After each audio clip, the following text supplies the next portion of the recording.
ওয়ামা আরসালনা মির রাসূলিন ইল্লা লিইউতাআ বিইذনিল্লাহ। এই কথাটা প্রথম আমি ভাঙ্গা দুইটা অংশে আপনাদেরকে কথাটা শুধু বুঝাইতে চাই। আল্লাহ তাআলা আমরা সকলেই জানি হযরত আদম আলাইহিস সালাম থেকে নিয়ে আমাদের নবী আখিরি নবী সাল্লাল্লাহু আলাইহি ওয়াসাল্লাম তিনি পর্যন্ত সমস্ত নবী এবং রসুলদেরকে রসুল হিসাবে, নবী হিসাবে এই পৃথিবীতে আল্লাহ তাআলাই পাঠিয়েছে। কি বলে? আল্লাহ পাঠিয়েছে। এখানে কারো কোনো সমর্থন, কারো কোনো স্লোগান, মিছিল, মিটিং, দেন দরবার, কারো কোনো প্রচার প্রচারণা, জনসমর্থন এগুলোর ভিত্তিতে নবী কিংবা রসুল নির্বাচিত হয় না। নবী এবং রসুল সম্পূর্ণভাবে আল্লাহ তাআলার সিদ্ধান্ত, আল্লাহর ইচ্ছা, আল্লাহর ফয়সালা, অর্থাৎ আল্লাহর দান। এজন্য বলে যে উলামায়ে কেরাম কিতাবে আছে যে নবুয়ত এটা কাসবি নয়, ওয়াহাবি। অর্থাৎ হলো নবুয়ত, রিসালত এইটা অর্জন করার মতো বিষয় না যে পরীক্ষা দিছি, সার্টিফিকেট দিছি, এমন না। বরং এটা আল্লাহ তাআলার দান, আল্লাহর ইচ্ছা সরাসরি। কোরআনুল কারীমের মধ্যে আছে আল্লাহু ইয়াসতাফি মিনাল মালাইকাতি রুসুলান ওয়া মিনান নাস। আল্লাহ বলেন আল্লাহই মানুষ এবং ফেরেশতাদের মধ্য থেকে কারা তার রসুল হবে সেটা আল্লাহই নির্বাচন করে থাকেন। কে নির্বাচন করেন? আল্লাহ। কোরআনুল কারীমের মধ্যে আছে আল্লাহ তাআলা বলেন আল্লাহু আ'লামু হাইসু ইয়াজআলু রিসালাতাহু। আল্লাহ তাআলাই সবচেয়ে ভালো জানেন তিনি তার রিসালত কাকে কাকে দেবেন, বানাবেন, মানে রসুল কাকে বানাবেন। কোরআনুল কারীমের মধ্যে আছে আল্লাহ তাআলা বলেন লাকাদ মান্নাল্লাহু আলাল মুমিনিন ইয বাআসা ফীহিম রাসূলাম মিন আনফুসিহিম। আল্লাহ তাআলা বলেন যে অবশ্যই আল্লাহ তাআলা ঈমানদার বান্দাদের উপরে অনেক বড় অনুগ্রহ করেছেন, দয়া করেছেন যে তিনি স্বেচ্ছায় দয়া করে তার বান্দাদের জন্য রসুলকে প্রেরণ করেছেন। তাহলে এই সবগুলো কথা দ্বারা কি বোঝা গেল? নবী, রসুল এটা কার পক্ষ থেকে? এখানে কারো, আমাদের ব্যক্তিগত কারো কোনো সমর্থন বা প্রত্যাখ্যান এগুলো কোনো বিষয় না। সমস্ত নবী এবং রসুলকে আল্লাহ তাআলাই সিদ্ধান্ত দিয়েছেন, ফয়সালা দিয়েছেন। আল্লাহ না না এটা এত বড়, এটা তোমার কষ্ট, যাও লাগবে না, যেমন আছে আল্লাহ তাআলাই তাদেরকে এই পৃথিবীতে প্রেরণ করেছে। তাহলে হযরতে আদম আলাইহিস সালাম থেকে শুরু করে আখিরি নবী সাল্লাল্লাহু আলাইহি ওয়াসাল্লাম এই সমস্ত নবী এবং রাসূল ১৬ লাখ নবী, অর্থাৎ ১,২৫,০০০ অথবা ২,২৫,০০০ অথবা তার চাইতে বেশিও হইতে পারে, কমও হইতে পারে। কিন্তু প্রথম জন আদম আলাইহিস সালাম, আখিরি নবী আমাদের নবী সাল্লাল্লাহু আলাইহি সাল্লাম, বাকিরা সব এর মাঝখানে। এই হিসাবে আল্লাহ তাআলা এই যত নবী এবং রাসূল এই পৃথিবীতে পাঠাইলেন। প্রশ্ন হলো কেন পাঠাইলেন? কেন পাঠাইলেন? আদমকে কেন পাঠাইলেন? নূহ আলাইহিস সালামকে কেন পাঠাইলেন? হযরতে সালেহ, হুদ, শুআইব, হযরতে লূত আলাইহিস সালাম, ইব্রাহিম, ইসমাইল, ইয়াকুব, ইউসুফ, শুআইব, মূসা, ঈসা, এই সব নবী এবং রাসূলদেরকে আল্লাহ কেন পাঠাইছেন?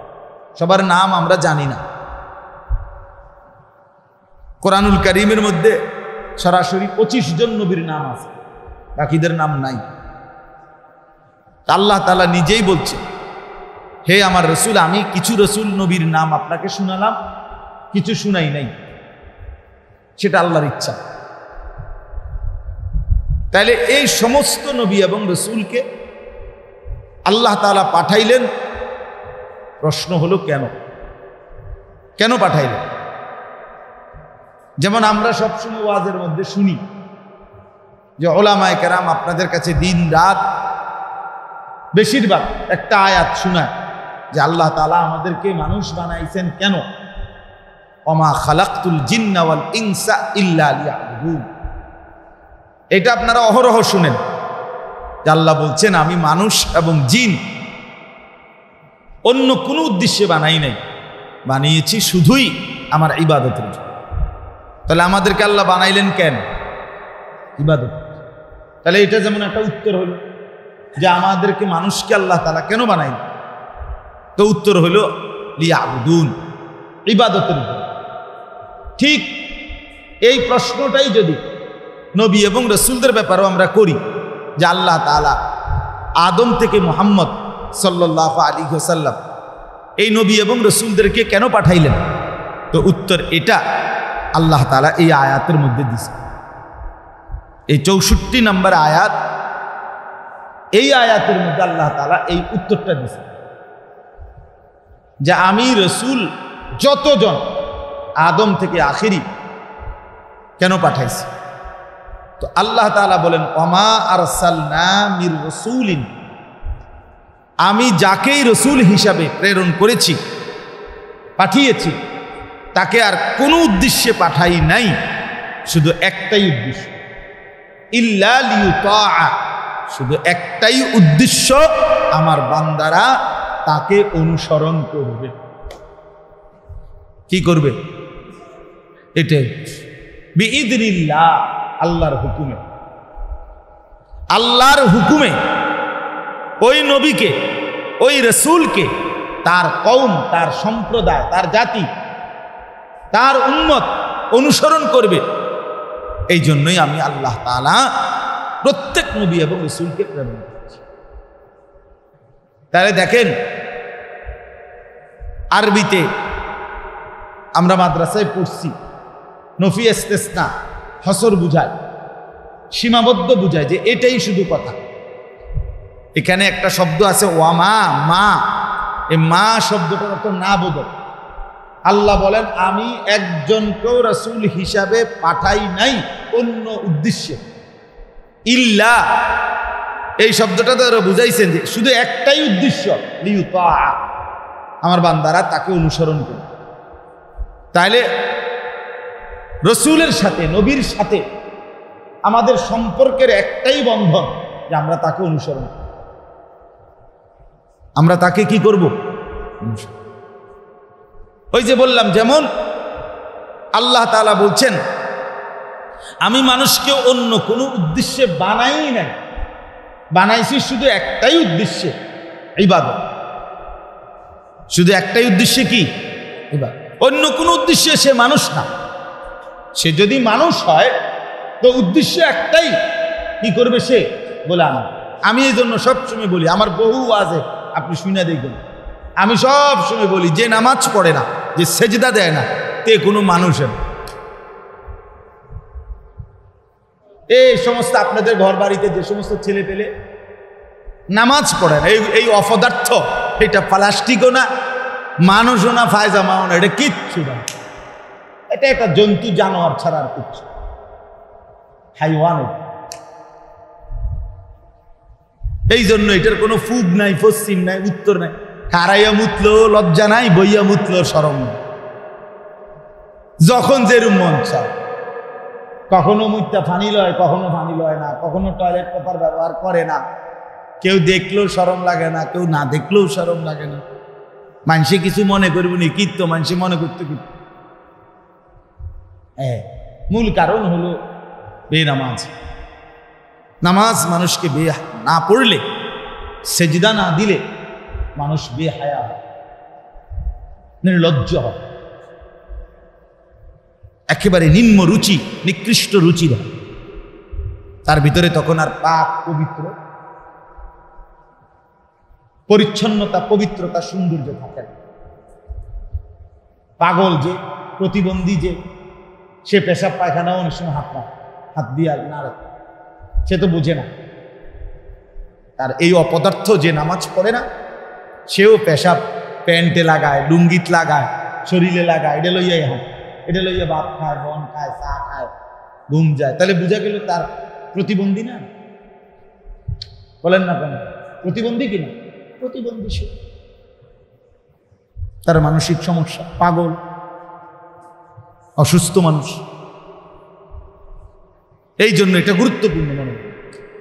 আপনি দেখেন, একের যত ছেলে আপনাদের সমাজ নামাজ পড়ে না, যে ছেলেটা, এটার কোনো পূব পশ্চিম নেই।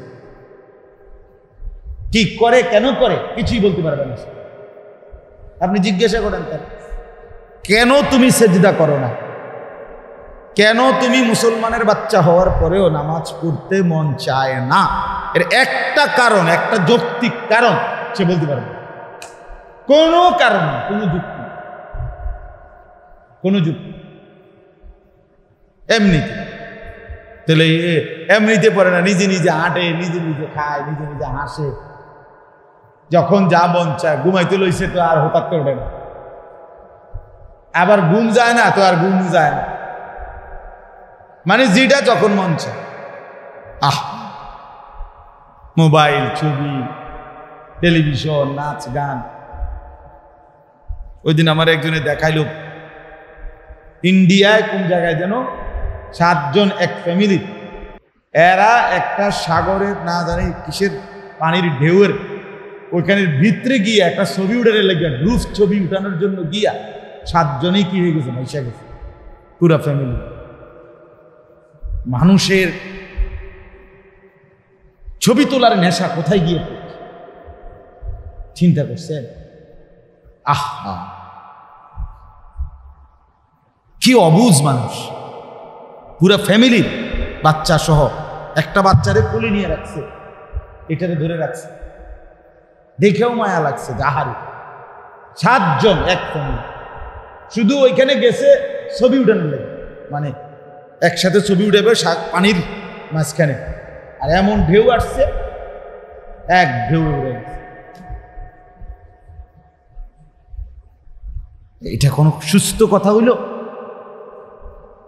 এভাবে জীবন দিয়ে দেওয়ার, নিজেকে শেষ করে দেওয়ার কি হইল? কোরআনুল কারীমে আছে, আল্লাহ তাআলা বলেন, ওয়ালা তুলকু বিআইদিকুম ইলা তাহলুকা, আমার বান্দা তোমরা নিজেকে নিজে ধ্বংসের দিকে ঠেলে দিও না,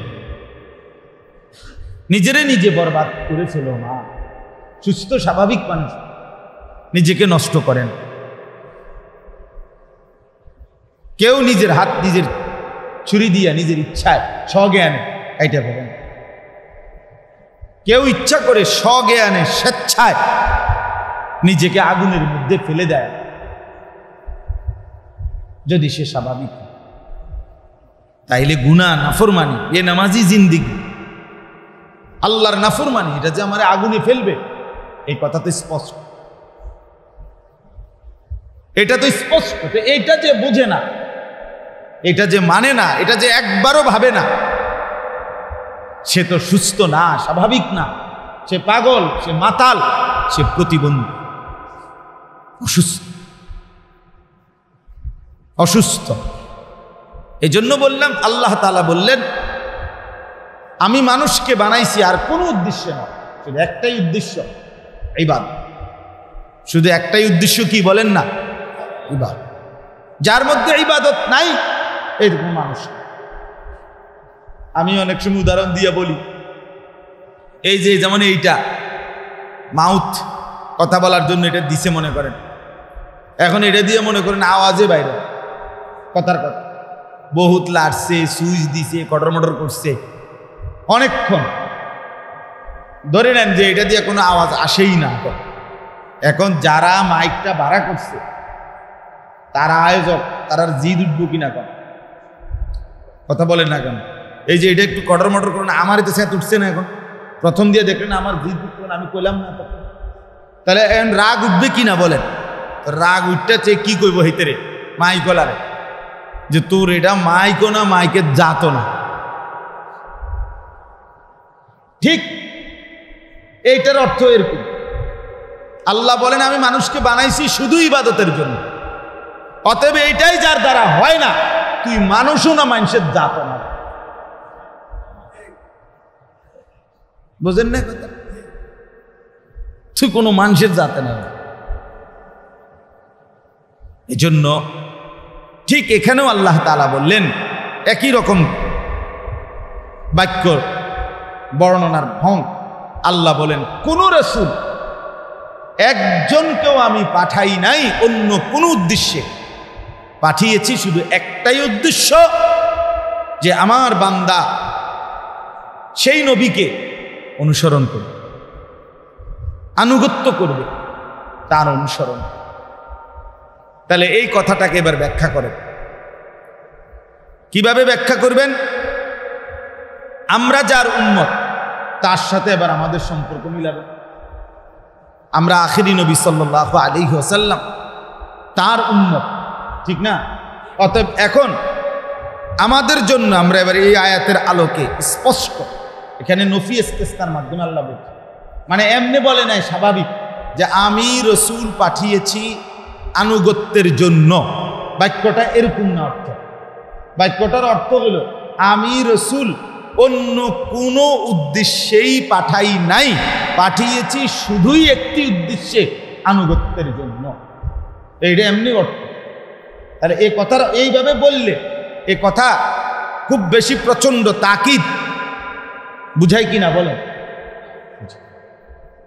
তো এবার বলেন, তাহলে আমাদের নবী সাল্লাল্লাহু আলাইহি ওয়াসাল্লাম আজ থেকে 1450 বছর আগে আল্লাহ তাআলার পক্ষ থেকে যিনি এই পৃথিবীতে আবির্ভাব হয়েছেন, আগমন করেছেন, সেই তিনি 23 বছরে আল্লাহর কোরআন, ইসলাম, দ্বীন, শরীয়ত যা কিছু আমাদের সামনে পেশ করেছেন, নবী সাল্লাল্লাহু আলাইহি ওয়াসাল্লামের নাম সাল্লামের সাথে আমাদের সম্পৃক্ততা, আমাদের অংশগ্রহণ, নবীজির সাথে আমাদের সম্পৃক্ততার দুইটা পাঠ। একটা হলো নবী সাল্লাল্লাহু আলাইহি ওয়াসাল্লামকে ভালোবাসা, আরেকটা হলো নবী সাল্লাল্লাহু আলাইহি ওয়াসাল্লামকে অনুসরণ করা। তাহলে এক নম্বরটা কি কোনতো? নবী সাল্লাল্লাহু আলাইহি ওয়াসাল্লামকে, কথা বলেন না, ভালোবাসা। এক নম্বরটা কি? 2 নম্বর হলো নবী সাল্লাল্লাহু আলাইহি ওয়াসাল্লামকে অনুসরণ। আর এই দুইটা কেমন? এই দুইটা হলো কাগজের এই পিঠ ওই পিঠ, টাকার এই পিঠ ওই পিঠ। কোন টাকার এক পিঠ আরেক পিঠ, আপনার মনে করেন এই যে টাকা, এটার এই পিঠ একটা, এটা আরেকটা পিঠ। এই পিঠ থেকে এইটা বা এটার থেকে এই পিঠটা আলাদা করা যায় কি? আলাদা করলে হবে তো না? এই হবে। ঠিক এইটাও এরকম। নবী সাল্লাল্লাহু আলাইহি ওয়াসাল্লামের সাথে আমাদের সম্পর্কের মূল ভিত্তি দুইটা। এক, তাকে ভালোবাসা, 2, তাকে অনুসরণ। আর দুইটা কেমন? কাগজের। ভালোবাসলে অনুসরণ করতে হবে, অনুসরণ করলে ভালোবাসা প্রমাণিত হবে।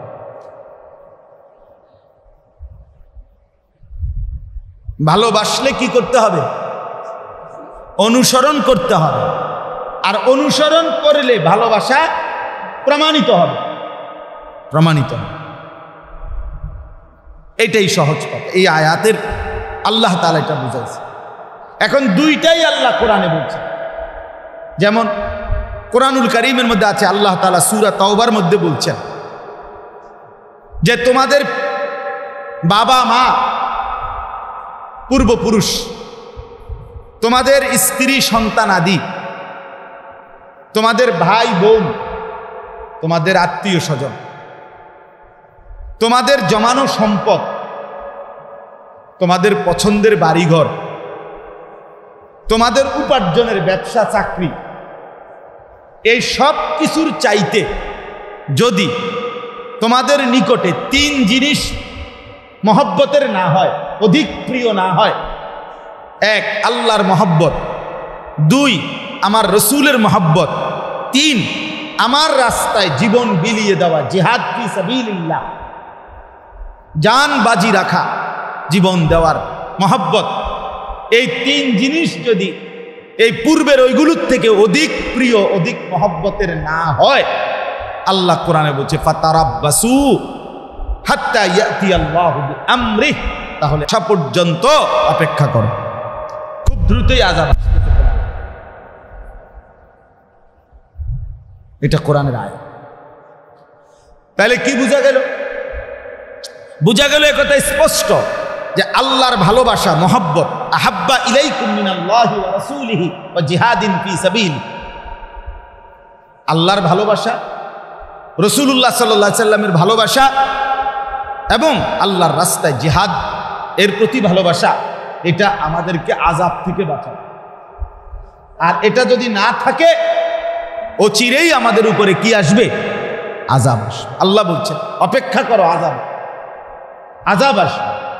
তাহলে আমাদের নবী সাল্লাল্লাহু আলাইহি সাল্লামের প্রতি ভালোবাসার কথা আল্লাহ তাআলা কোরআনে বলছেন কিনা? কথা বলেন, বলছে কিনা? বলছে।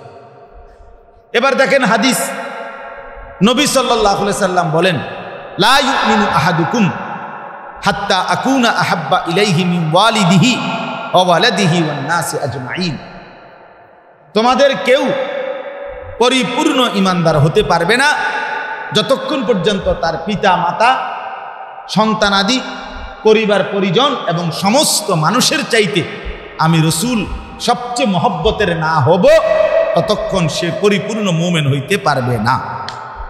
তাহলে এই হাদিস দ্বারা স্পষ্ট বোঝা গেল রাসূলুল্লাহ সাল্লাল্লাহু আলাইহি সাল্লামের ভালোবাসা আমাদের ঈমানের পূর্ণতার জন্য লাজেম, বাধ্যতামূলক। কি বলেন? কার ভালোবাসা? রাসূলুল্লাহ সাল্লাল্লাহু আলাইহি ওয়াসাল্লামের ভালোবাসা। হাদিসের মধ্যে আছে এক সাহাবী, সহজ সরল সাধারণ একজন সাহাবী, নবীজি সাল্লাল্লাহু আলাইহি ওয়াসাল্লামকে একদিন জিজ্ঞেস করছে, ইয়া রাসূলুল্লাহ, কিয়ামত কোন দিন? নবী সাল্লাল্লাহু আলাইহি ওয়াসাল্লাম বলছেন ওমা আ'দাত্তা লাহা, যেদিনই হোক তোমার প্রস্তুতির কি খবর? এটা কিয়ামত মনে করো আগামী সোমবার নাহলে বুধবার আছে, যেটাই হোক তোমার প্রস্তুতির খবর কি? এটা রেডি হইছো কদ্দুর সেটা বলো। ওই সাহাবী বললেন, ইয়া রাসূলুল্লাহ, নামাজ রোজা বন্দেগী যাই করি খুব বেশি পারি না, তবে আপনাকে ভীষণ ভালোবাসি। আল্লাহকে ভালোবাসি মানে হইল সব সময় আপনি আল্লাহ এবং আপনার ভালোবাসায় আগাইতেছি, চেষ্টা করতেছি। তো নবী সাল্লাল্লাহু আলাইহি ওয়াসাল্লাম বললেন আল মারউ মা'a মান আহাব, তাহলে শুনে নাও এটাও, যাকে তুমি ভীষণ ভালোবাসো হাসরের ময়দানে তুমি তার সাথেই থাকবে। হযরত আনাস রাদিয়াল্লাহু তাআলা আনহু, নবীজির সাহাবী খাদেম, উনি বলছেন, এই হাদিসে আছে, উনি বলছেন ইসলাম গ্রহণ করার পরে এই কথা নবী যেদিন বলছে, সেই কথা যেদিন বলছেন সেদিনের চাইতে সবচেয়ে বেশি খুশি আমরা আর কোনোদিন হই নাই। যেদিন নবী এই কথা বলছে সেদিনই আমরা সবচেয়ে বেশি খুশি হয়েছি যে যে যাকে বেশি ভালোবাসবে হাসরের ময়দানে সে তার সাথেই থাকবে। আর আমরা আল্লাহকে হাজির জেনে সাক্ষী রেখে বলতেছি আমরা রাসূলকেই সবচেয়ে বেশি ভালোবাসি। অতএব আমরা আশা করছি হাসরের ময়দানে আমরা তার সাথেই থাকব। তাইলে রাসূলুল্লাহ সাল্লাল্লাহু আলাইহি ওয়াসাল্লামের ভালোবাসার গুরুত্ব আল্লাহর কোরআনে এবং রাসূলুল্লাহ সাল্লাল্লাহু আলাইহি ওয়াসাল্লামের হাদিসে প্রচন্ড পরিমাণে আছে, আছে কি না বলেন? আচ্ছা, তাহলে এই একটা বিষয় দেখলাম, অনেক দলিল দেওয়া যাবে, আমি তাড়াতাড়ি শেষ করার জন্য কমাইয়া বলতেছি। এবার আসেন এই আয়াতে আল্লাহ কি বললেন? আল্লাহ বললেন আমি রাসূল বানিয়েছি, পাঠিয়েছি একটাই উদ্দেশ্য, যেন আমার বান্দারা, যেন ওই নবীর উম্মতেরা তাকে অনুসরণ করে। অনুসরণ, এইটা হলো একটা আয়াত। তো আরো কয়টা আয়াত শুনেন কোরআনুল কারীমে আল্লাহ বলেন, প্রসিদ্ধ আয়াত আপনারা অনেক শুনছেন ওয়াজে, কুল ইন কুনতুম তুহিব্বুনাল্লাহ ফাত্তাবিউনি। আল্লাহ বলেন হে নবী আপনি বলেন যদি তোমরা আল্লাহকে ভালোবাসতে চাও তাইলে আমি রাসূলের অনুসরণ করো। কি করো বলেন না? অনুসরণ, আনুগত্য কর। আমার কথা হলো যেহেতু ওয়াজ বা কথাটা গরমের মধ্যে শুনতে বসছেনই, আপনি ভিতরে আইছেন, তে একটু হোঁ হাঁ করলে, কথাবার্তা বললে, দুই একটা শব্দ উচ্চারণ করলে কোনো ক্ষতি নাই, লাভ। কেবলে মাথা লাইলে হয় না, এত চালাক মনে করতে নাই নিজের যে আমি কইবেন না শুনতে আসি না, না না, এত চালাক কম ভালো না, এত পণ্ডিতই ভালো না। মনে রাখবে, অনেক মাঝ বয়সী মানুষ, বয়স্ক লোক, এটা তাদের বদ অভ্যাস, হয় জুরায় আর নয়তো হুদা মাথা লাগে, মুখ খুলে না, বাপরে বাপ, না মুখ খুলতে চায়, এটা বদ অভ্যাস নেই। হয় শুরুর থেকে ইমাম সাহেব শুক্রবারে জুম্মার বয়ান, ইমাম সাহেবের ওয়াজ শুরু, কাকার জুরানি শুরু, হুজুরের ওয়াজ শেষ, আবার জুরানি শেষ। উনারে ডাক্তার বলেই দিছে এভাবে যে আপনি প্রত্যেক শুক্রবারে 12:30 থেকে 1:25 পর্যন্ত 30 মিনিট এই টাইমে জুড়াইবেন, নাহলে আপনার সাংঘাতিক ক্ষতি হইবে।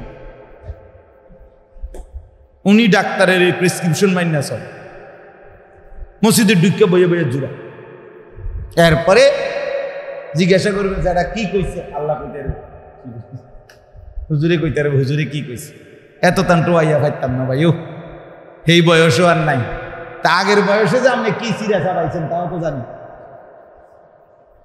তা আগের বয়সও কামে লাগাইলেন না, এখন কইতেছেন আর এই বয়সও নাই, তা আপনি আখিরাতে যাবেন কিভাবে? ওই চাচা কেমনে যাবেন?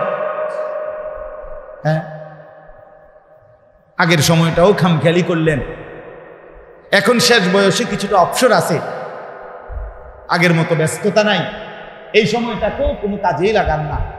আহা, এরপরে কোরআনুল কারীমে আছে বাপ, প্রত্যেক জাহান্নামের ভীষণ আগুনে যখন ঢেউ খেলবে, আগুনের মধ্যে উথাল পাতাল, কড়াই আর তেলের মধ্যে যেরকম উলট পালট, আগুনের মধ্যে এরকম উলট পালট খাবে, তখন নাফরমান আল্লাহকে বলবে রব্বানা আখরিজনা, আল্লাহ আমার এই জাহান্নামের আগুন থেকে একটু বের করে দেন, একটু সময় দেন, দুনিয়ায় ফেরত যেতে দেন, আমি আবার নেক আমল করব। তো আল্লাহ তাআলা কোরআনে আছে বাপ, আল্লাহ তাআলা জবাবে প্রথম যেই কথাটা বলবে, আওয়ালাম নুআম্মিরকুম, আমি কি তোমাকে হায়াত দেই নাই? এই কথাটা বলো বান্দা, 60 বছর কারে দিছিলাম? তোমারে না। 40 বছর কাকে দিছিলাম? তোমাকে দিলাম না। 30 বছর কাকে দিছিলাম? তোমাকে না। তো এখন সেই সময় কেন চাচ্ছ? সেটা তো আমি দিছিলাম, কথা বলেন না কেন? তো আওয়ালাম নুআম্মিরকুম, আমি কি তোমাকে বয়স দেই নাই? আমি কি তোমাকে হায়াত দেই নাই? তো কি বলবেন তখন? বলেন, কেন সূরা ঠিক করতে পারলেন না 60 বছরে? কেন দোয়া কালাম ঠিক করতে পারলেন না? কেন 60 বছরে সময় হলো না কেন? 60 বছরে কত জমির দলিল ঠিক করছেন, কাগজপত্রের মধ্যে একটু ভুল হয়েছে, এটারে যাইতে যাইতে যাইতে যাইতে মুহুরির কাছে, কোর্টে, কাছারিতে 1000বারও গেছেন না? দুনিয়ার কত কিছু ঠিক করেন নাই, কথা বলেন না? হ্যাঁ, ভোটার আইডি কার্ডের নাম ভুল হয়েছে, বাপের নামের জায়গার মধ্যে সুগার বেশি দিয়ে লাইছে, এটা ঠিক করানোর জন্য 100বার গেছে না অফিস? তো দুনিয়া কি ঠিক করেন নাই? দুনিয়ার একটা ভুল সংশোধন করেন নাই, তা আখিরাতের জন্য সংশোধন কেন করলেন না? মনে করেন ছোটবেলায় কোরআন শরীফ শুদ্ধ করেন নাই, ঠিক আছে ধরে নিলাম, তো এরপরে আর কোনোদিন করতে হবে না? আমাদের হালাত হলো এই, আমরা মাইনা নিছি, বুঝা নিছি যে আর যেহেতু শুদ্ধ হয় নাই আর করতাম না, সুজা কথা। আল্লাহর যদি ভাল লাগে এই অশুদ্ধ ভুলের মধ্যে যদি মন চায় সওয়াব দিবার দিও, না হইলে বাবুরে আমি কুলে আমি করতাম, আপনি পারলে দেন না, আমি এই ডকে আমি এমনই পড়ব। এই হলো অসংখ্য মুসলমানের সিদ্ধান্ত। 50 বছরেও 30 বছরেও উনি কোরআন শরীফ ঠিক করবেন, ওনার এটা সিদ্ধান্ত। উনি সূরা কেরাত, দোয়া, আত্তাহিয়াতু, দোয়াই তুমি ঠিক করবে, মন মতো নামাজ, মন মতো জিকির, মন মতো রুকু সেজদা। আমি এইবারও হজ্জের সফর একজনের দেখছি, এবারটা 2 মিনিটে আমার তেমন হয়েছে 12-14 রাকাত নামাজের কম হইতো না, পড়ে লেছে 2 থেকে 3 মিনিট হয়েছে। আল্লাহু আকবার। আমি আমার সাথী সহ কইলাম, ভাই কি মেশিন ওইটা? দেখি জাপানি মেশিন লাগাইলো না আমেরিকান মেশিন, করতে আনলো এই মেশিন। এবার কিভাবে নামাজ মানে উড়াই এলাইল সুদা। হায় হায়, রুকু দিল কোন সময়, সেজদা দিল কেমনে, আত্মাইয়ে তো বললো কেমনে, তাব্বা দিয়ে তো বললো কেমনে, ওটা কিতে বললো? হ্যাঁ, আরে ঠুকরাইলেও তো আরো সময় লাগার কথা নিয়ে, শুধু উঠলো আর নামলো, উঠলো আর নামলো। মুসলমান খামখেয়ালি করেন, খামখেয়াল। যেগুলো বেনামাজি এগুলো তো এমনি বাদ, এগুলো তো এমনি বাউন্ডারির বাইরে। আর যেগুলো নামাজ পড়ে এরা মনে করে আমরা নামাজ পড়ি। আরে মিয়া সাহেব, চাচা, যদি সূরা কেরাত অশুদ্ধ হয়, দোয়া কালাম অশুদ্ধ হয়, সেই নামাজেরও লাভ নেই। এটা মৌলানা সাহেব বলতেছিলেন, আমি মনে হয় শুনছিলাম একটু, যিনি আমার আগে কথা বলতেছিলেন। সূরা কালাম দোয়া শুদ্ধ হইতে হবে। আপনি যদি বলেন, আমি সবসময় বলি, আপনি যদি বলেন আল্লাহ ভরসা, মাইতো না চাই, আল্লাহ ভরসা, আল্লাহ মাফ করে দিব। কারণ আমার প্রশ্ন হইল, আল্লাহ বলছি কিনা যে বান্দা তুমি ভুল করতে থাকো, আমি ভরসা, এটা আল্লাহ কইছি? কথা বলেন না। এইটা যদি কোনো হুজুরের থেকে এই আয়াতটা বাইর করে করতে পারে, আমার আমি সবার সামনে কানে ধরে ভর্তি লাগাবো। এখন আমনগর সামনে কানে ধরে বটনি দেব, আমনে এটা বাইর করে যে তুমি ভুল করো, আমি ভরসা। বুঝেন নাই আমার কথা? তুমি অশুদ্ধ পড়ো, আমি ভরসা। বা নবী বলছে, উম্মত তুমি ভুল করতে থাকো, আমি সুপারিশ করুন। এ কথা নবীজি বলছে, এটা কোন আয়াত, কোন হাদিস? ও চাচা কন না তো, আমনে দি কন, আমনে দে কন, আল্লাহ ভরসা মাইতো না চাই। হুজুররা কইতে লাগলে কি আর কম কয়নি? হুজুররা এরকম কয়, বাবা ওটা মনে হয় যেন ব্যস্ত 2 একবার ফাঁকি দিয়ে ঘুরে আইছে। এই জন্য খামখেয়ালি করলে হবে না। আখেরাত জান্নাত বাপ সাধু আর না যে এখন বন আর বিস্কুট খাইয়া এলাম। আখেরাত এত সহজ বিষয় নয়, দুনিয়া খুবই সহজ। দুনিয়া ঘুমায় থাকলেও রিজিক মিলে, অক্ষম মানুষেরও রিজিক মিলে না? যে লোক অক্ষ, প্যারালাইজ, পঙ্গু, অন্ধ, বধির, কোনো উপার্জন করতে পারে না, তার রিজিকের ব্যবস্থা কোনো না কোনোভাবে হয় না। দুনিয়া সহজ, দুনিয়া মিলেই যায়, আখেরাত মিলবে, আখেরাত মিলবে। 100 বছর না 1000 বছরও যদি কেউ সেজদা না করে, তবু দুনিয়ার ভাত মিলে যাবে, পানি মিলবে। আখেরাতের এক ঢোক পানি সেজদা ছাড়া, ঈমান ছাড়া, আমল ছাড়া, তাকওয়া ছাড়া এক ঢোক, এক চুমুক পানিও মিলবে না। একটু পানির কি দরকার? এই বছরও আমরা আরাফা থেকে, মুজদালিফা থেকে যখন মিনায় পাথর মারতে আসছি হজ্জের সময়, এই পথ আগের দিন আমি মনে করেন আগের রাত্র 9:30 পৌনে 10টার থেকে হাঁটা শুরু করছি।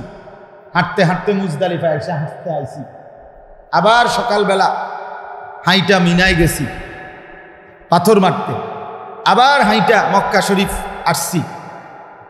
এই লম্বা পথ, প্রায় 20-22 কিলো পথ ধারাবাহিক হাঁটতে থাকছি।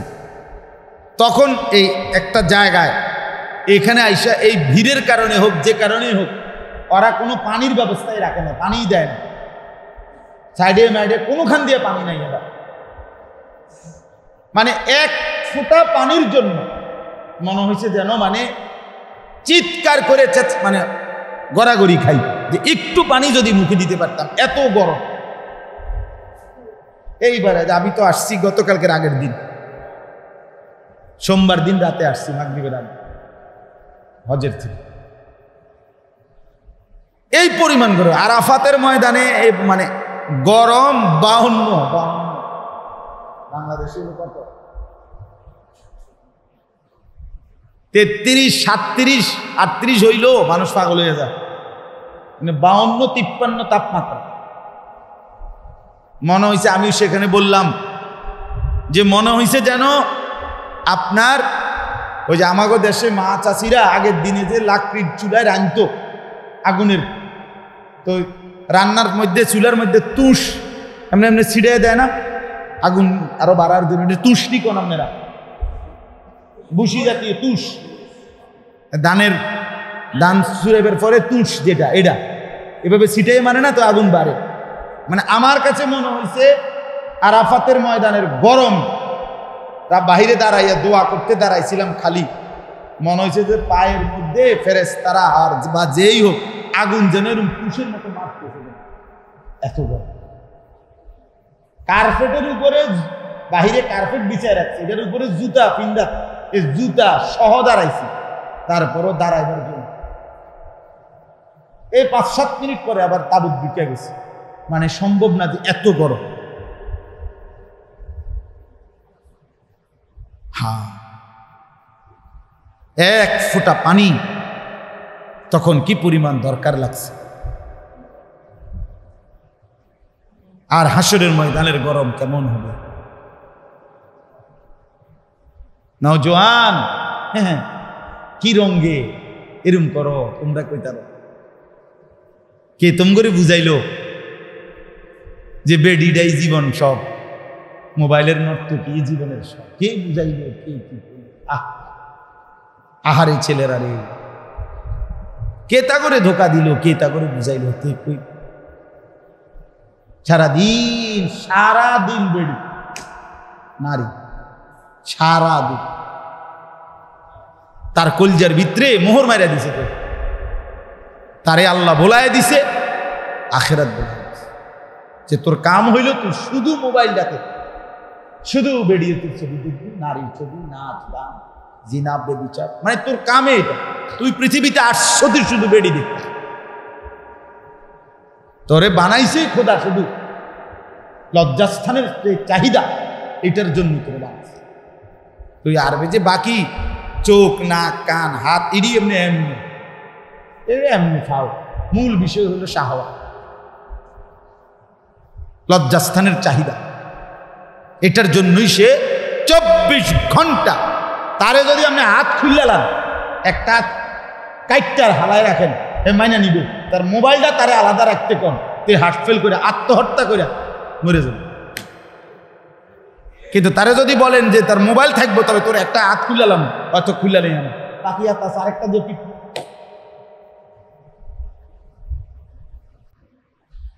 হ্যাঁ, সে দুনিয়া ছেড়ে দিতে রাজি, মা বাপ, বংশ, ইজ্জত, সম্মান সব ছেড়ে দিলাম, মোবাইল ছাড়ব। এই পরিমাণ আসক্ত, এই পরিমাণ আসক্ত।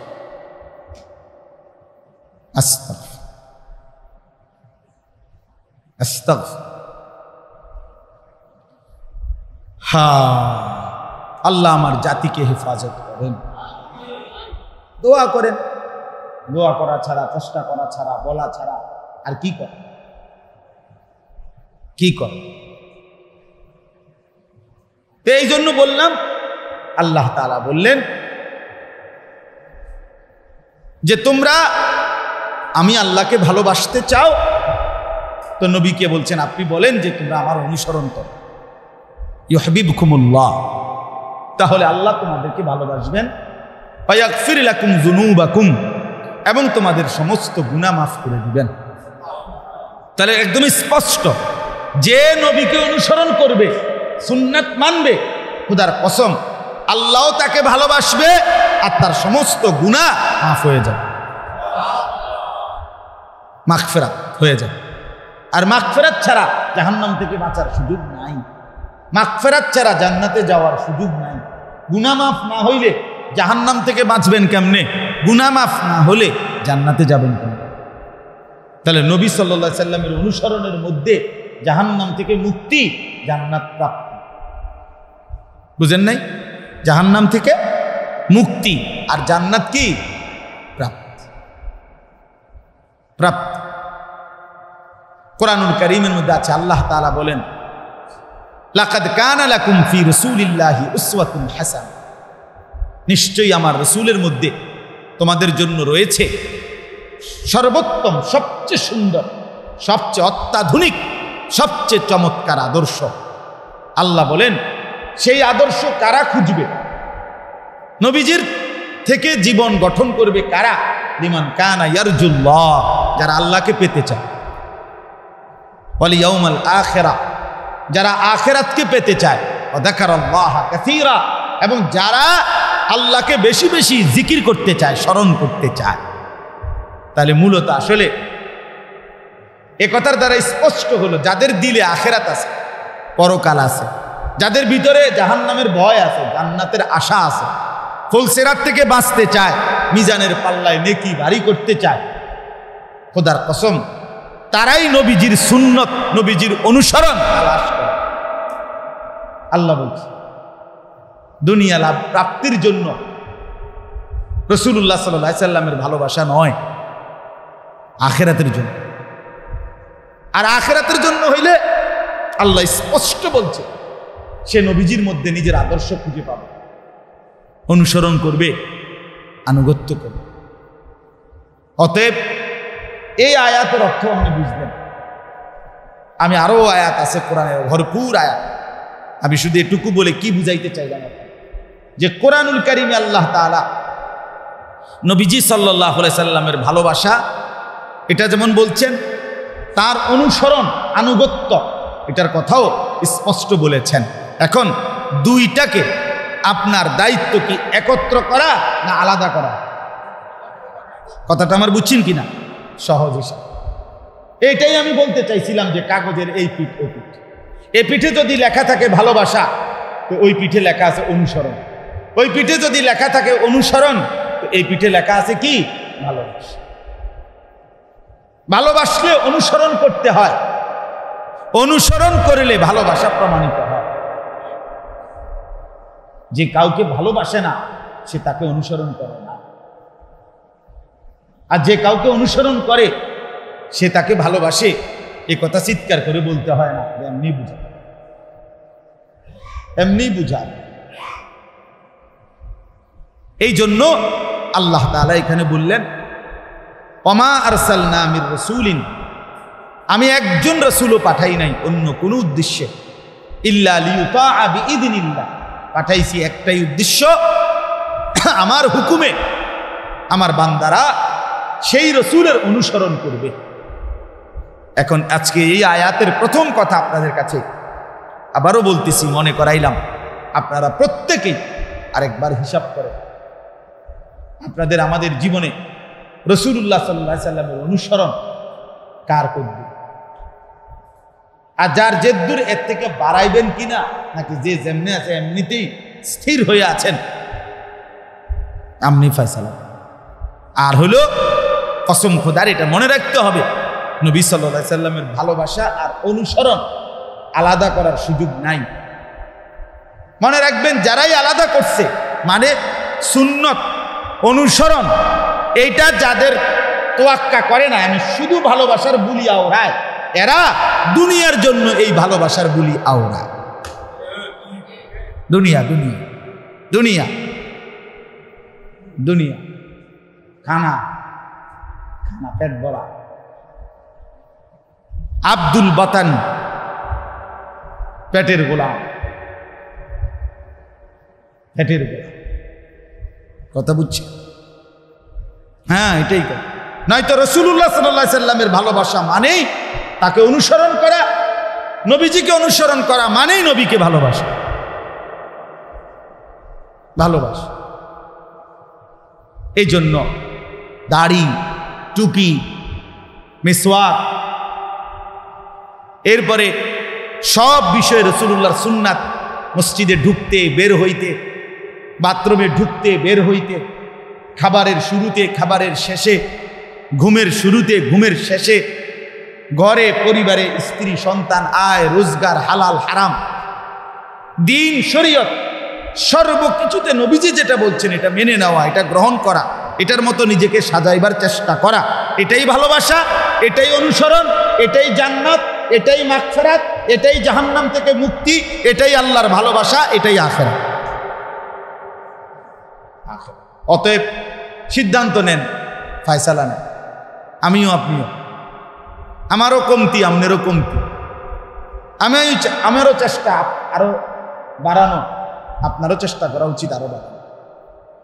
রাসূলুল্লাহ সাল্লাল্লাহু আলাইহি সাল্লামের সুন্নাত অনুসরণ আমরা অহরহ ভুলে যাই। মেসওয়াকের কথা মনেই পড়ে না, ব্রাশের কথা ভুলেই যায়।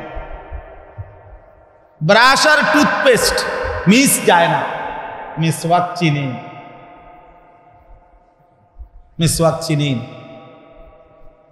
দেখেন জিজ্ঞাসা করে এই প্রজন্মের নতুন জেনারেশন কয়জনে মিসওয়াক চিনি?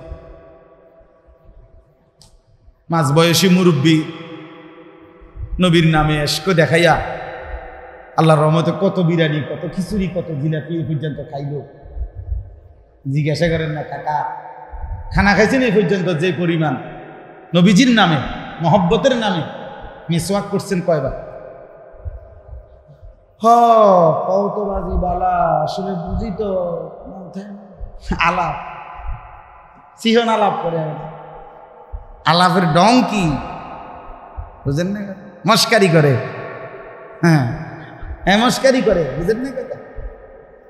কথা তো কন বালায় কন, আসলে আমরা লাগিয়ে তো কয় বুঝি তো হুজুর, পারি না, ওটা পারে না, অনার হেই বয়স না, হে বয়স নাই তো গোস্ত খান কেমনি? আপনার না বলে হেই বয়স নাই, আমি তো মরেন না কা? আপনার যখন বয়সে আর নাই তখন বাচ্চা রয়েছেন কেন বলে?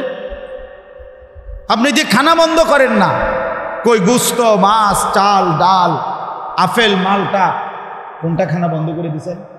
যে আমার আর হে বয়স নাই, আমি আর গোস্ত খাইয়া কিরমু, কই এটা বলছে কেউ কোনোদিন?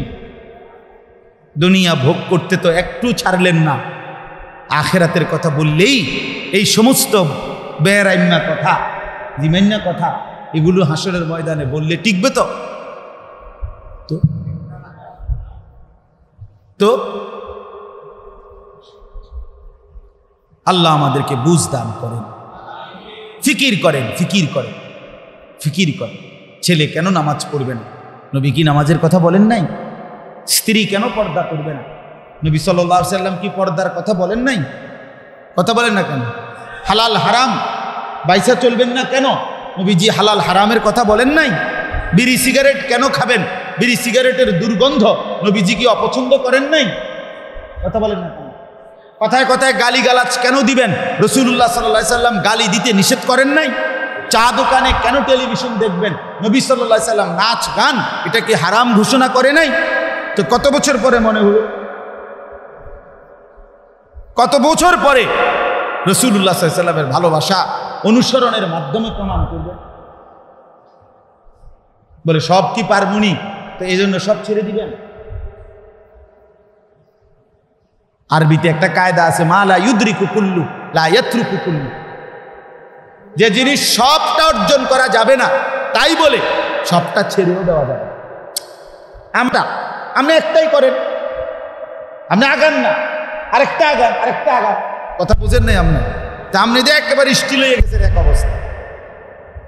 আপনি যে বিড়ি খাইতে না আছেন, খাইতে নেই 70 বছর, ওইটা কি তুই ছাড়বেন কখন? আপনি যে টেলিভিশন দেখতে আছেন, দেখতেই আছেন, এটা কোনো বন্ধ করণের আর কোনো কি নাই, লক্ষণ নাই, তো ছাড়বেন কোন বছর?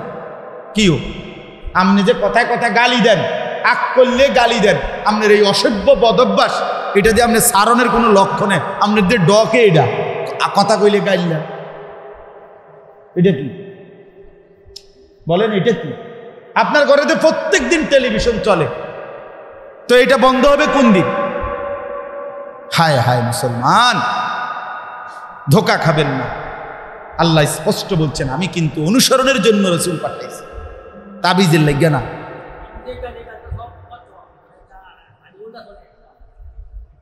বুঝেন নাই? তাবিজের জন্য না। নবী সাল্লাল্লাহু আলাইহি সাল্লাম পৃথিবীতে আসছেন, যতজন সাহাবী ওনার হাতে কালেমা পড়ছে, প্রত্যেকের একটা একটা তাবিজ লিখে দিয়ে দিছে যে এই জন্য আমি আসছি। এই তো না, প্রত্যেকের একটা একটা তাবিজ দিয়ে দিছে, এই তো এই জন্য নবী আসছিল।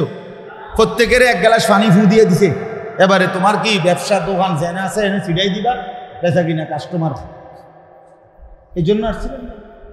তো তিনি তো আসছিলেন উম্মতকে দ্বীন শিখাবার জন্য, আখিরাত শিখাবার জন্য। রাসূলুল্লাহ সাল্লাল্লাহু আলাইহি সাল্লামের হাসি, কান্না, আনন্দ, বেদনা, রাত, দিন, সকাল, দুপুর, স্ত্রী, সন্তান, সংসার, ঘর, পরিবার, আচার আচরণ, লেনদেন, সব কিছুতে রাসূলুল্লাহ সাল্লাল্লাহু আলাইহি সাল্লামকে অনুসরণ করবে উম্মত।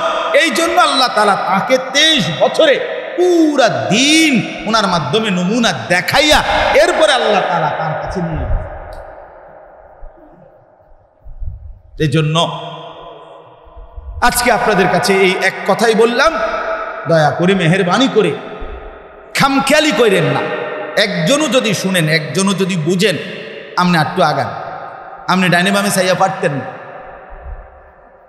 সবাই লোকে মিলাইয়া দিনই কাজ আফগান যান, এটা একটা গুরুত্বপূর্ণ বিষয়। সিটারি বাটফারির লেগে আপনি লোক পাইবেন বলতে একসাথে মিলাই। কিন্তু আজকে আমি 12 রাকাত তাহাজ্জুদ পড়ব নিয়ত করলাম, এটার লেগে সবাই পাইতেন না, মিলাইতে পারতেন না। যে না 20 জন লোক যদি হয় তাহলে একসাথে মসজিদে যাবো 3টা সাড়ে 3টার দিকে, 6 মাস চেষ্টা করি 20 জন লোক একত্র পাইতেন না। 18 জন হইলে 13 জন ছুটে যাবে, 6 জন হইলে 3 জন ছুটে যাবো, যে সময় দরকার এই সময় নাই, পারতেন না। আপনি আগাইতে হবে, বাকিদেরকে বলতে হবে, চেষ্টা করতে হবে, আখিরাত আগাই যাবে। আমি সবসময় বলি, যে পরীক্ষায় ফার্স্ট হয়, পরীক্ষায় ফার্স্ট হয়, এই ফার্স্ট হওয়ার জন্য তার দয়া মায়া কম হয়। সে মনে করে আমি এনে মায়া দেখালে হইতো না, আমাকে আগাইতে হবে। বুঝেন না? না আমি আমার বন্ধুদের ক্লাসমেট সবাই লইয়া ফার্স্ট হমু, তো কেমন যে না আমরা 20 জন একসাথে ক্লাসে পড়ি, একসাথে বন্ধু, তাহলে আমরা 20 জন একসাথে আগামু, ফার্স্ট হবো, কেমনে হবে? না, একজনকে আগাইতেই হবে। এই জন্য দয়া করে সুন্নতের আমল, নেক আমল, নবীর তরিকার অনুসরণ, একজন হলে একজন, আপনি আগা, আপনি আগা। আমি আপনার ওই মিনায়, অর্থাৎ পুরাটা আপনারা না বুঝলেও শুধু এতটুকু বুঝাই, হজ্জের 5ম দিন 13ই জিলহজ। সহজ কথা হইল, যেদিন আমাদের বাংলাদেশে ওই তাকবীর বলা শেষ হয়, আসরের নামাজের সময় শেষ হয় না, আল্লাহু আকবার, আল্লাহু আকবার, লা ইলাহা ইল্লাল্লাহ, আল্লাহু আকবার, আল্লাহু আকবার, ওয়ালিল্লাহিল হামদ। এই যে 5 দিন আমরা কি পড়েন না, প্রত্যেক ফরজ নামাজের পরে কি পড়ে, যেদিন শেষ হয় ওইটারে কয় 13ই জিলহজ। এই দিন রাসূলুল্লাহ সাল্লাল্লাহু আলাইহি সাল্লাম ওই দিনও শয়তানকে 3 জায়গায় পাথর মারছেন। ওই 7টা করে পাথর মারতে হয় হজ্জে, কিন্তু ওই দিন পাথর মারা ওয়াজিব না, সুন্নাত, মুস্তাহাব। মানে পাথর যদি আগের দিন পর্যন্ত মারে সারিব, হজের ওয়াজিব আদায় হয়ে যাবে। কিন্তু নবীজি সাল্লাল্লাহু আলাইহি সাল্লাম ওই দিনও 13 তারিখও পাথর মারছেন, বাকি এটা ওয়াজিব করে না, এটা মুস্তাহাব বলছে। এখন অধিকাংশ সাথী ওই পরের দিনের শেষ দিন এই দিনকার পাথরটা মারতে চায় না, কয় লাগতো না, সারিব, ওয়াজিব আদায় হয়ে গেছে। কিন্তু আমি তাবুর মধ্যে বললাম যে আপনারা যদি পুরা কাফেলার, আমাদের কাফেলার 128 জন, একজনও যদি আপনারা কেউ না থাকেন, আমি একলা হইলেই থাকবো, আমি কালকে পাথর মাইরা এরপরে যাব। কথা আমার বুঝছেন? আলহামদুলিল্লাহ, দেখতে দেখতে পরে সন্ধ্যার সময় আমি প্রায় 10 জন সাথী আমার লোক আরো পাচ্ছি। এই যে হিম্মত, মানে আমি বলছি যে আমি একা হলেও কি করব, আল্লাহ তাআলা পরবর্তীতে সাথী আরো কি করে দিছে, মিলাই দিছে। এই জন্য নিয়ম হইল ইবাদতের ক্ষেত্রে কিছুটা কি হইতে হয় এ কথা বলতে হবে না, কেউ না করে আমি আগাবো, আমি আগাবো, আমি করব, কারণ আমার কবরে সে যাবে না, তার কবরে আমি যাব না। আমার আমল নামা আমার হাতে দিবে, তার আমল নামা তার হাতে দিবে। আমার মিজানের পাল্লায় আমার মাফ হবে, তার বেলায় তার মাফ হবে। তার হজ উমরার মধ্যে মনে করেন আল্লাহর ঘরের তাওয়াফ করতে হয় হজে গিয়া, তো যতবারই কয় হাজিরা, মনে করেন একসাথে আমরা 54 জন গেছি, এখন প্রত্যেকে আমার কইয়া রাখছে যে হুজুর আমার লগে রাখেন, আমি কিন্তু নতুন মানুষ।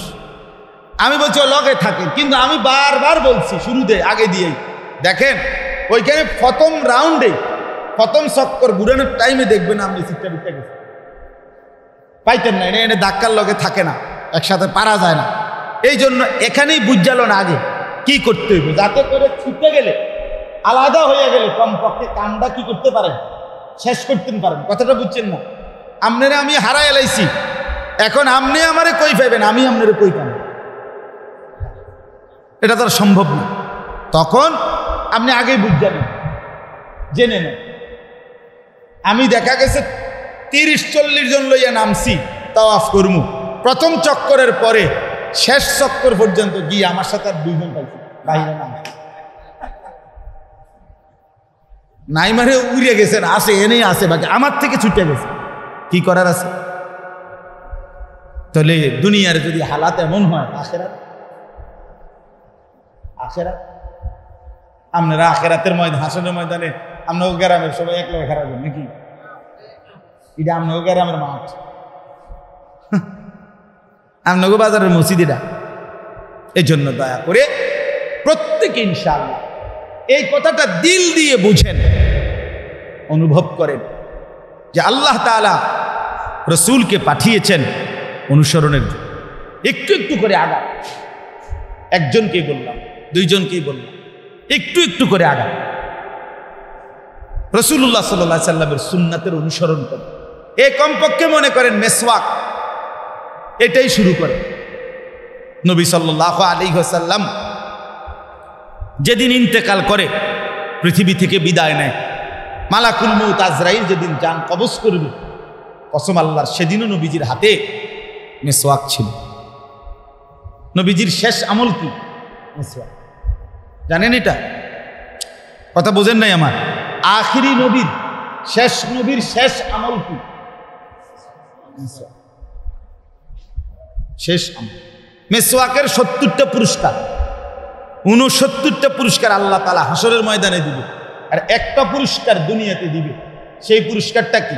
যে নিয়মিত মেসওয়াক করবে আল্লাহ তাআলা একটা পুরস্কার দুনিয়ায় দিবে, সেটা হলো মৃত্যুর সময় কালেমায়ে শাহাদাত তার জবানে উচ্চারণ হবে।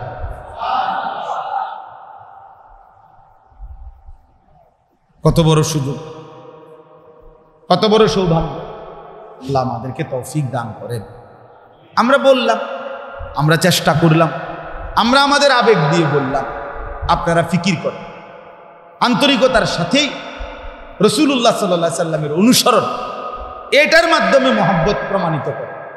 শুধু শুধু চেহারা, সুরতে, চলনে, বলনে, সব কিছুতে আউলা জাউলা, মন মতো, আর মুখে বললেন নবীজিকে ভালোবাসেন, এটা ধোঁকা ছাড়া আর কিছু, এটা প্রতারণা ছাড়া আর কিছু। এখন যদিও টের পাইতেন না, হাসরের ময়দানে টের পান। এখন ভাত, মাছ, চাল, ডাল, আহার, নিদ্রা, দুনিয়া চলতে অসুবিধা হয় না। দুনিয়া তো আল্লাহ চাওয়ারেই চালা, দুনিয়াতে তো আল্লাহরে না ডাকলেও খাওয়ায়, তো আরে না সমস্যা কি? ওমা, তো কাফের বেঈমান মুশরিক হেরা ভাত খায় না, জন্তু জানোয়ার দুনিয়া ভোগ করে না, তাহলে এটা তো সহজ ব্যাপার। দুনিয়া ভোগ করতে পারছি, এটা কোনো আশ্চর্যের কিছু না। কবর আখেরাত কি হবে সেটা দেখার বিষয়। আল্লাহ আমাদেরকে বুঝ দান। শেষ অংশটা হইল আল্লাহ তাআলা বলছে প্রত্যেক মানুষ চায় তার গুনাহ মাফ করাইতে, চায় কিনা বলেন? আমাদের গুনাহ মাফ করানো আমাদের জন্য জরুরি কিনা? জরুরি, নাহলে আমরা জাহান্নাম থেকে বাঁচবো কেমনে, জান্নাতে যাব কেমনে? তো আল্লাহ তাআলা এই আয়াতের দ্বিতীয় অংশে আল্লাহ তাআলা আমাদের গুনাহ মাফ করানোর একটা চমৎকার কার্যকর একটা সুন্দর পদ্ধতি আল্লাহ বলছেন। কি? আল্লাহ বলেন, আমার কোনো বান্দা যদি সীমাহীন গুনাহ করে একেবারে গুনার পাহাড় জমায়ে ফেলছে, নিজের উপরে জুলুম করে ফেলছে গুনাহ করতে করতে, এরকমও গুনাহ নিয়ে যদি কেউ তার গুনার বোঝা নিয়ে আমার নবী, আমার রসুল, আমার বন্ধু তার সামনে এসে দাঁড়ায়, নবীজির সামনে উপস্থিত হয়, হইয়া দুইটা কাজ করে। কয়টা কাজ? এক, নবীজির সামনে দাঁড়াইয়া নবীজির সামনে উপস্থিত হয়ে এরপরে নিজের গুনাহ স্বীকার করে আল্লাহ তাআলার কাছে মাগফিরাত ইস্তিগফার করে, ক্ষমা প্রার্থনা করে, আর নবীজি সাল্লাল্লাহু আলাইহি সাল্লামের কাছে অনুরোধ করে যে ইয়া রাসূলুল্লাহ, আমি আমার আল্লাহর কাছে আমার গুনাহ মাফ চাইতেছি, আপনার কাছ থেকে হে আল্লাহর নবী আমি একটু সুপারিশ চাচ্ছি, আপনি গুদ্দুর কোন আমার। আল্লাহ বলেন, আমার রসুল যদি বলে সাথে, সেই বান্দার জন্য আমি আল্লাহ ওয়াদা দিলাম আমি তৎনগত আমার সেই বান্দার সমস্ত গুনাহ মাফ করব। ওয়ালাউ আন্নাহুম ইযযালামু আনফুসাহুম, এই যে আয়াতের অর্থ। আল্লাহ বলে, বান্দা যখন গুনাহ করতে করতে নিজের উপরে জুলুম করে ফেললো, জাউকা, এরপরে আপনি নবীর সামনে এসে দাঁড়ালো, ফাস্তাগফিরুল্লাহ, আপনাকে সামনে নিয়ে আমি আল্লাহর কাছে ইস্তেগফার করলো, ফাস্তাগফারা লাহুমুর রাসূল, আর আপনি রসুলও যদি তার সাথে আমি আল্লাহর কাছে সুপারিশ করেন, মানে আপনিও যদি বলেন যে আল্লাহ তাকে মাফ করে দেন, লাওয়াজাদুল্লাহ তাওয়াবার রাহিমা, তাইলে আমি আল্লাহকে সেই বান্দা অবশ্যই তওবা কবুলকারী হিসাবেই পাবে, দয়ালু পাবে, আমি মাফ করে দেব। বন্ধু, শুধু আপনি যদি বলেন, আপনি যদি বলেন। এবার আসেন, এটা কেন বললাম? এটার উদ্দেশ্য হলো এই কথা, সমস্ত আহলে সুন্নাত ওয়াল জামাতের, সারা পৃথিবীর আলেমদের সর্বসম্মত সিদ্ধান্ত এটা যে আমাদের প্রিয় নবী সাল্লাল্লাহু আলাইহি সাল্লাম জীবিত থাকাকালীন ওনার ইজ্জত, আজমত, সম্মান, মর্যাদা, বৈশিষ্ট্য যেমন ছিল, ইন্তেকালের পরেও ওনার ইজ্জত, সম্মান, মর্যাদা, বৈশিষ্ট্য, গুণাবলী সবকিছু 100 বরাবর, 100 বরাবর সমান সমান। এই জন্য সমস্ত উলামায়ে কেরাম একমত, এখনো যদি কেউ নবীজি সাল্লাল্লাহু আলাইহি সাল্লামের রওজা মুবারকের সামনে দাঁড়িয়ে, মদিনার মসজিদে নববীর রওজার সামনে নবী জিয়ারত করে নবীজির সামনে দাঁড়িয়ে যদি আল্লাহর কাছে নিজের গুনাহ মাফ চায় আর নবীজিকে লক্ষ্য করে বলে, ইয়া রাসূলুল্লাহ আপনিও কদ্দুর সুপারিশ করেন, আর নবী যদি ওই উম্মতের জন্য একবার আল্লাহকে বলে, তো আল্লাহ নিশ্চিত তাকে পুরা মাফ করবে।